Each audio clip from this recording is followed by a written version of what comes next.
Well, good afternoon. This is Jesse. I just wanted to do a quick promotion for my brother's new book, Balaam's God: Prophetic Insights into an Infamous Life. Prophetic Insights from an Infamous Life. And I don't do book reviews or book promotions, but my brother and his wife are overseas preaching the gospel in an undisclosed location, or a location that can't be spoken about on live stream. And so this is a great way to support him. All the profits will go to him and his wife for sharing the gospel overseas in a different time zone. And this book is number one on Amazon. The Kindle version is number one on Christian Old Testament biographies.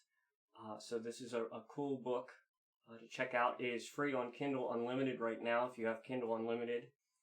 And so this is my brother's new book. It's my favorite out of all the ones that he's written.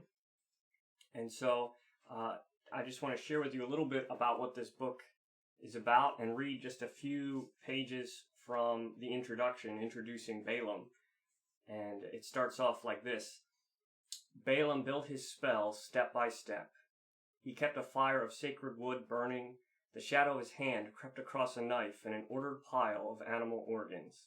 The warmth of the fire had baked blood into his fingerprints. The animal sacrifices were over. Night was coming quickly. He was alone, but he wouldn't be for long. He knelt before the fire and began his ritual. Balaam pursued the gods in the haunted dark. The next morning the crowd found him awake, his face stained with tears. "Sit down," he told them. "I will tell you what the gods are about to do. Come and see the wonders of the gods."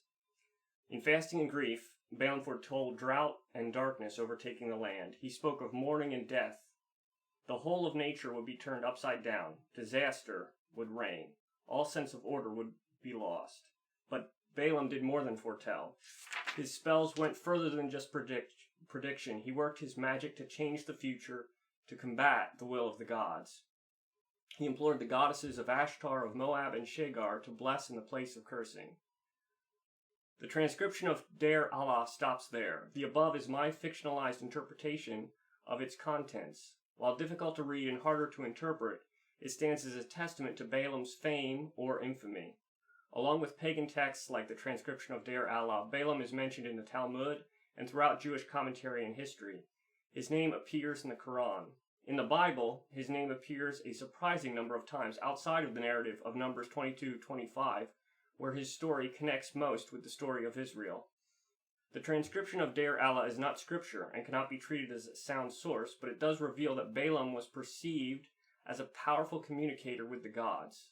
The story also shows Balaam in more of a prophetic or oracular role than a simple diviner or sorcerer. He was thought to be able to encounter the gods at night, see the future, and report it. More than that, he was believed to be able to impact the gods and the outcome of their behavior.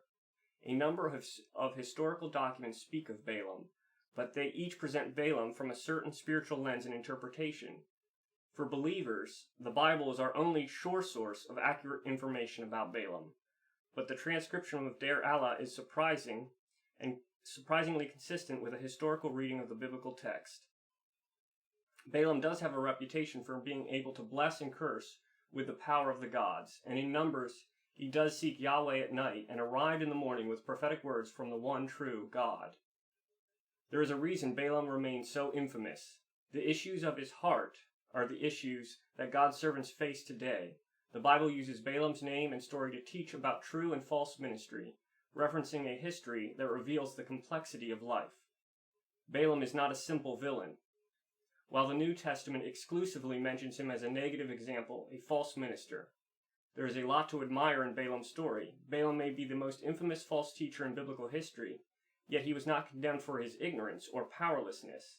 His story reveals the fact that he got so many things right, ultimately brought him under greater condemnation. The fact that he got so many things right brought him under greater condemnation. To whom much is given, much shall be required. That's Luke chapter 12 and verse 48. Despite his pursuit of other gods, many contemporary prophetic ministers may not come as close to faithful ministry as Balaam did. This book will examine Balaam's life for the good and the bad. where Balaam came from, what he got right, what he got wrong, and how his story applies to our lives and ministries today. This book looks closely at the life of a man who heard from God and delivered national prophetic words that became scripture, and the life of a man who became a false teacher and a false prophet. It's about faithfulness in prophetic ministry. So that was just a brief section of the introduction of Balaam's God, prophetic insights from an infamous life. And it's my brother's new book. Like I said, I don't do book promotions or book reviews, but my brother and his wife are overseas at an undisclosed country, preaching the gospel to those who may not have had the chance to hear the gospel story of Jesus Christ. And so I want to promote this. This is free on Kindle Unlimited right now. If you want to check it out on Amazon, it's #1 in Christian Old Testament biographies in that category on Amazon right now, the Kindle version. So you can pick that up. You can also pick up a paperback version on Amazon for $12.99. It's my brother's book. It's my favorite one that he's written. It's very engaging, very interesting. If you like history, biblical history, or if you're interested in prophetic things or prophets, this is a great book to pick up. And so I just wanted to do that. There's a link in the description. God bless you. Love you. I'll see you soon.